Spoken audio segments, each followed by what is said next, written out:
양영태 TV의 양영태입니다. 오늘은 1월 12일입니다. 화요일입니다. 어저께 여러분들, 국민 여러분들 아마 문재인 대통령의 신년사를 한번 다 시청을 하셨을 겁니다. 거기에 뭐 새로운 게 뭐가 있었습니까? 거기 무슨 정책을 바꾸겠다 라는 어떤 의지가 보였습니까? 아니면은 어떤 비전, 통합을 시키겠다. 국민 통합을 시키겠다. 여태까지 국민 분열이 돼 있었는데 국민 통합을 시켜야 되겠다는 그런 의지가 보였습니까? 오늘 동아닷컴에는 말이죠. 동아일보에는 정책 전환 의지와 통합 비전 안 보인 집권 5년차 문 대통령의 신년사라는 그런 제화의 글이 나왔습니다. 바로 어제 신년사를 비판한 내용입니다. 올해 국정운영 3대 키워드로 일상 회복, 경제 회복, 무슨 선도국가로서의 도약 이런 얘기를 했다는 것입니다. 했죠. 네. 코로나로 더 깊어진 그 어떤 격차 이걸 줄이는 어떤 포용을 제시를 했습니다. 이건 물론 중요하죠. 문 대통령은 어두운 터널의 끝이 보인다고 낙관을 했습니다. 국정 성과로 K방역, 경제 성장, 주가 상승 이런 것을 얘기를 했습니다.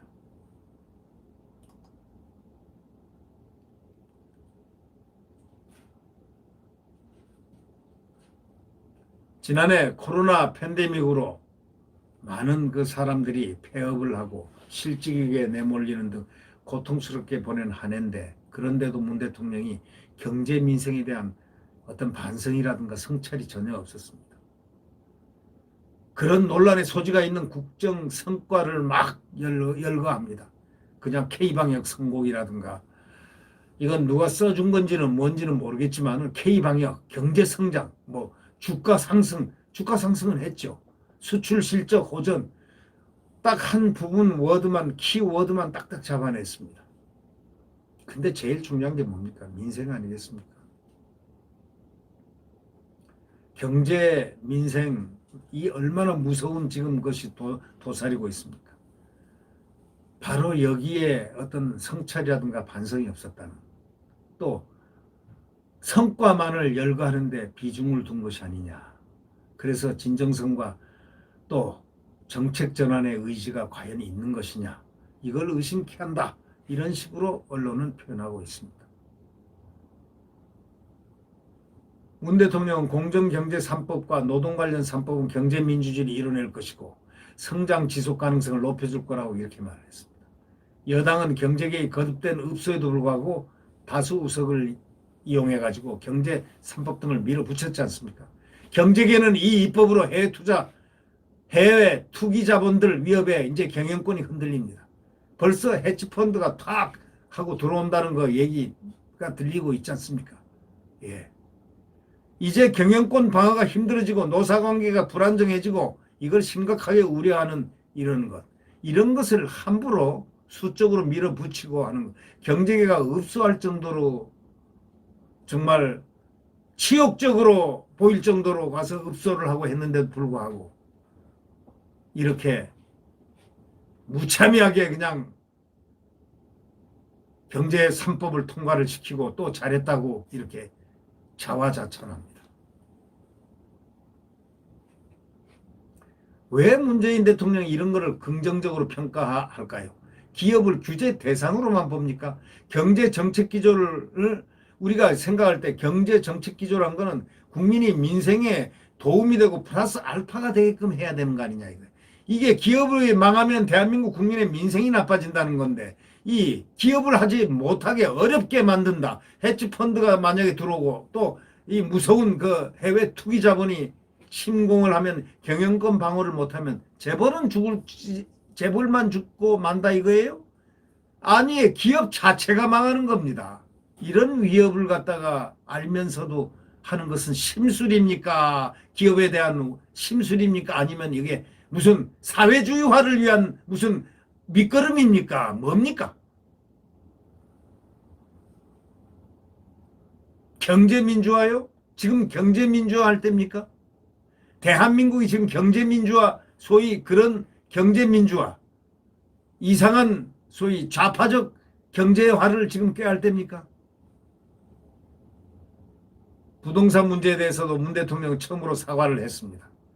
특별히 공급 확대에 역점 두겠다고 했습니다. 다양한 주택 공급 방안을 신속히 마련하겠다고 했습니다. 뭔가 보관이 있는 모양입니다. 뒤늦게나마 공급 확대 방안을 찾겠다는 것이니까 좋겠습니다. 그러나 공공주도로 하겠다는 것인지 아니면 민간주도로 하겠다는 것인지 이걸 밝히지를 않습니다. 그래서 시장에 대한 어떤 신호를 줘야 되는데 만약에 민간주도 공급이라면 시장에 신호를 줘서 준비를 할 수 있게끔 해야 되는데 아무런 구체적인 계획도 없이 바로 신호를 무조건 하고 공급 확대 방안을 찾겠다. 이러면은 시장이 혼란에 빠집니다. 대북 문제. 그저께는 또 뭐가 있었습니까? 김정은이가 핵을 갖다가 뭐 30 몇 번을 외쳤다는 거 아닙니까? 그런데 우리는 핵에 대한 대안, 비핵화를 해야 된다라든가 어떤 신념적 안보의 어떤 부분의 문제를 대통령이 어저께 한마디도 거론을 안 했습니다. 이게 온당한 겁니까? 대통령은 말이죠. 국가를 보위하며 헌법 앞에 선서를 합니다. 국가를 보위하면 국가는 건 국토와 국민입니다. 그러면 제일 중요한 건 안보다 이거예요. 안보에 대한 확고한 뭐가 있었습니까?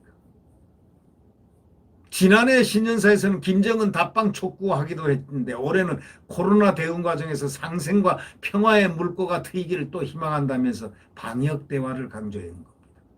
김정은이가 최근에 핵능력 극대화 계획을 어저께 공개했지 않습니까? 그저께 한마디도 안 했습니다. 지금 그들의 말은 대한민국을 집어먹겠다는 거 그거 하나뿐 아닙니까? 알면서도 왜 여기 대한민국의 대통령으로서 국가안보 책임자로서 그걸 갖다 어떤 대응적인 안보 관을 피력을 한마디도 안 했는지 참으로 이해할 수 없습니다.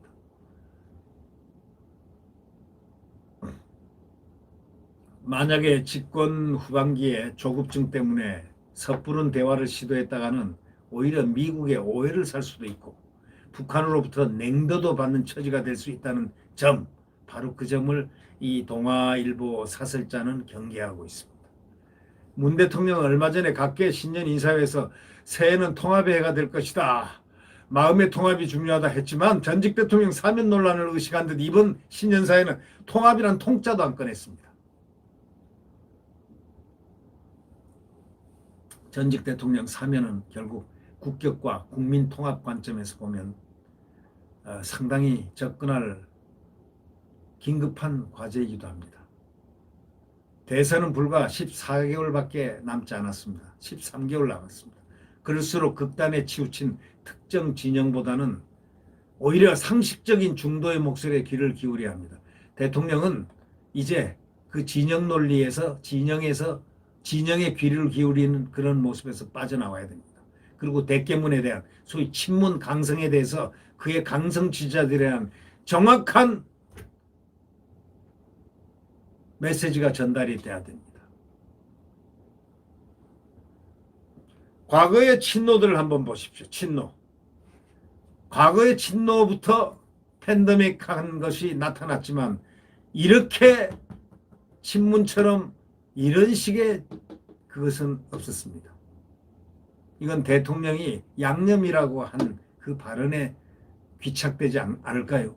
그러니까 이 양념 발언이 이제 양념이 아니고 해악이 됐으니까 이 해악을 없애도록 하는 것이 중요하죠. 그 없애는 소위 결자 해제 방법은 대통령이 바로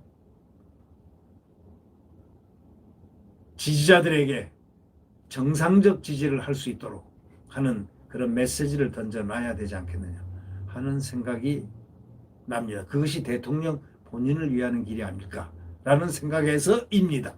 네. 구독 버튼과 엄지를 눌러주시면 감사하겠습니다. 자, 지금도 광풍이 불고 있습니다. 지금도 암흑의 시대입니다. 자유민주주의가 꽃을 피우지 못하고 있습니다. 자, 내일 태양은 다시 떠오릅니다.